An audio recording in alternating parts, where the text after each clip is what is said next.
Samson was really strong, but was he really real?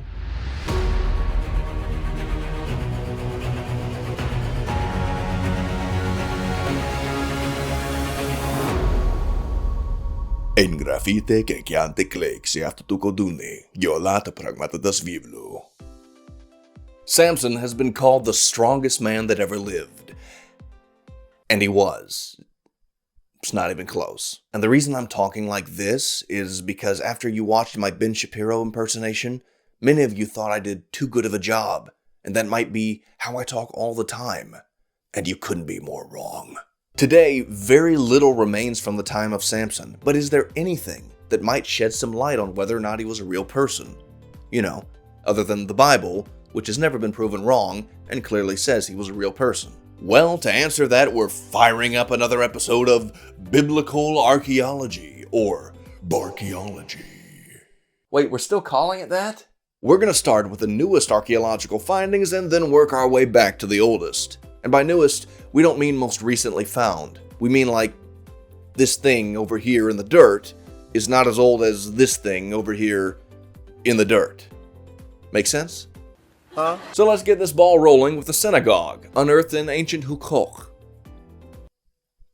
Huqoq is only mentioned a couple of times in the Bible, and it resides about 3 miles west of Magdala and Capernaum on the Sea of Galilee. In 2011, a synagogue dating between the 4th and 5th centuries AD was uncovered in Huqoq, revealing some rather fascinating mosaic floors that depict events from the Bible, like the crossing of the Red Sea and the building of the Tower of Babel. 2 of these mosaic floors actually depict events from the life of Samson. One is him burning the Philistine crops using firefox, and the other is him carrying the gates of Gaza on his shoulders. There were also the faces of 2 women found, presumed to be financial contributors to these floors, or maybe the synagogue as a whole, proving that even in 600 AD, you couldn't give to the ministry without getting a plaque in your honor. Now, just 3 miles south of Huqoq, at the Wadi Hammam excavation, in 2008, another synagogue and mosaic floor were uncovered, this one depicting Samson and his slaughter of 1,000 Philistines. Now, this one is actually a lot of fun because even though you can't see his face anymore, you get a very clear picture of him bashing the brains out of these helpless soldiers as they writhe on the ground in their final moments of life. What?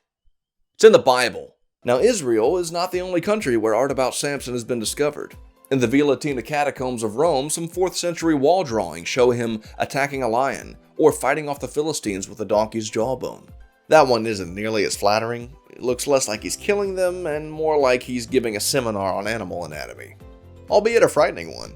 And over in Turkey, in the ruins of a city called Mopsuestia, another synagogue, which probably later became a church, was uncovered with more mosaic floors. Fun fact, Mopsuestia, now known as Yakapinar, lies only 50 miles from ancient Tarsus, where the Apostle Paul was from. The mosaics at this synagogue, called Mises Tumulus, contain a strikingly well-preserved image of Noah's Ark, and a far less strikingly well-preserved image of the life of Samson. However, the guys that made this floor did us a solid. They designed it like that of a modern comic strip, with the action panels down below showing different moments of Samson's life, and above them the corresponding passages from the book of Judges. And the same goes for their Noah's Ark mosaic. If you were thinking to yourself, that doesn't look like Noah's Ark, well, they literally put on the inscription, Ark of Noah. Wouldn't it be great if everybody in history did that with their stuff? It would save us so much time. It is worth noting that you shouldn't examine these mosaics for clues to what biblical characters might have looked like. Even though they were made right around the same time as each other, they vary quite widely in their depiction of the same person. It's artistic expression based on the different cultures. Now you may be saying to yourself, big deal. These mosaics, they're from the 4th and 5th centuries AD. Samson lived well over 1,000 years before that. Shut up! Nobody asked you. Even though these aren't the oldest discoveries that we're going to be looking at in this video, it's a nice reminder that from the Jews of Galilee, to the underground Christians in Rome, to the turkeys of Turkey, Samson as a figure is regarded as just as real as Moses, Jonah, Noah, and others. For the Jews, he's a very important part of their history. After all, God said in Judges 13:5 that Samson would begin to deliver Israel out of the hand of the Philistines. And for Christians, he's an example of great faith, being listed in Hebrews 11:33 along the likes of Gideon and Samuel and David as being among those who, through faith, subdued kingdoms, wrought righteousness, obtained promises, stopped the mouths of lions. And for turkeys, he's the hero who captured 300 foxes and burned them alive, making a safer tomorrow for their young poults. Christians and Jews alike treat Samson as a real person. Why? Because the Bible does. But how about some really old stuff? I'm talking about the moment that Samson got the last laugh on the Philistines by killing over 3,000 of them when he knocked over the pillars in the Temple of Dagon. In 1948, in the city of Tel Aviv, the ruins of Tel Kasile were first uncovered, revealing the first Philistine temple ever discovered. And if that sounds familiar to you, it's because it is. Because 1948 is the year that Israel became a nation again, and Tel Kasile was the first of their archaeological discoveries. The more you know. Tel Kasile includes at least 3 different temples, each one expanding on the one that came before it. These date from around 1200 to 1000 BC, making them at least 1500 years older than the mosaics we just talked about. The temple itself was built into sort of an interconnected complex, with halls, residences, kitchens, storerooms, and the temple as the centermost structure. Inside were rows of brick benches for the audience to view cultic rituals, and in the far corner, a 3-foot raised platform called a bema. Bema is a Greek word for tribunal, what might be called the bench in a modern courtroom. Fun fact, it's the same Greek word used in Romans 14:10 to describe the judgment seat of Christ, where the saints will give an account before God. But the most fascinating element of the Tel Kasile temple are the 2 columns in the center of the structure. These would have likely been made of wood and rested on stone bases that are still visible to this day. They're about 6 feet apart, and the entire weight of the roof would have rested on them. Not only that, since the entire complex was built around this central temple using its walls for support, if these 2 columns were suddenly removed, it could start a chain reaction that could level the entire thing. By now it should be pretty obvious what we're getting at, but if you're still having trouble, let me help you out. And Samson took hold of the 2 middle pillars upon which the house stood, and on which it was borne up, of the one with his right hand, and of the other with his left. And Samson said, "Let me die with the Philistines." And he bowed himself with all his might, and the house fell upon the lords, and upon all the people that were therein. They set him between the 2 pillars whereupon the house stood, and he was physically able to put his right and left hands on either one of them and bow himself, or push them outward. Your arm span is usually pretty close to your height, so if Samson was 6 feet tall or taller, he would have no problem at all pushing down the pillars at the Tel Kasile temple.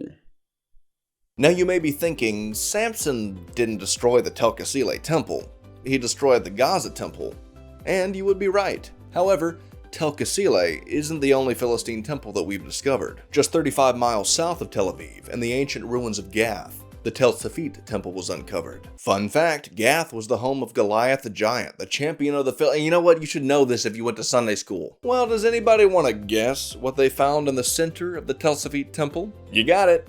2 pillars in the middle of the temple, 6 feet apart. Or at least the bases where the pillars once stood. Now, of course, Samson didn't destroy this temple either, but it leads us to believe that many, if not all, Philistine temples follow the same design model. And if they ever do dig up the Temple of Gaza, I wouldn't be surprised at all if they find just that. Now, I realize it challenges popular imagery to suggest that the pillars might have been wood instead of stone. Maybe they were, maybe they weren't. But the theory that they were made of wood wouldn't be without support. If you listen close, that was 2 puns. There is biblical precedent. In 1 Kings 7:2, we read that Solomon constructed the temple with rows of cedar pillars. Now, all this is pretty impressive, but for our final discovery, we're going to go big by going small? That's right, in contrast to large temple ruins and sprawling mosaics, this last finding is minuscule by comparison. But it might just be the most important. In 2012, just a few months before the world ended, a stone seal dating to about 1200 BC was discovered in the remains of a home in Beth Shemesh. Fun fact, in Hebrew, Beth Shemesh means house of the sun, and Samson or Shimshon means like the sun or sun child. Didn't teach you that in Sunday school, did you? When I say that this seal was small, I mean really small. 1.5 centimeters across, making it slightly smaller than a dime. But what it lacks in size, it more than makes up for in imagery. You see, On this seal are crude depictions of a person fighting what appears to be a lion. Not only does this figure not have a weapon in its hands, but it appears to be actively reaching for the animal's mouth. Now, when Samson was attacked by a lion in the book of Judges, the Bible says that he rent him as he would have rent a kid. I mean, if I had super strength and was trying to divide a lion into two pieces, I'd probably go for the mouth. It's already half divided, and then you just take those nice little handholds of the incisors and rip the orbicularis oris and rend the masseter and rupture the temporal mandibular joint. In the Bible. There's a few details surrounding the whole thing that support this possibly being Samson. First of all, the 12th century BC is the biblical time of the Judges. This seal could have been made shortly after, or even during the life of Samson. It could have even belonged to him. And in the second place, the seal was found in Beth Shemesh, only 2 miles south of Zorah, Samson's hometown, and only 6 miles south of Timnath, where he found a Philistine woman to marry. So we have a stone seal depicting what appears to be a man with long hair and no weapons, fighting what appears to be a lion, made around the same time that Samson lived, and found not too far from where Samson killed a lion. I believe in coincidence, but not that much coincidence. Now, does all this prove that Samson was real? Not really, but with archaeology, this is about as close as you can get. Thankfully, we have something far more reliable than the speculations of professors on rocks in the ground.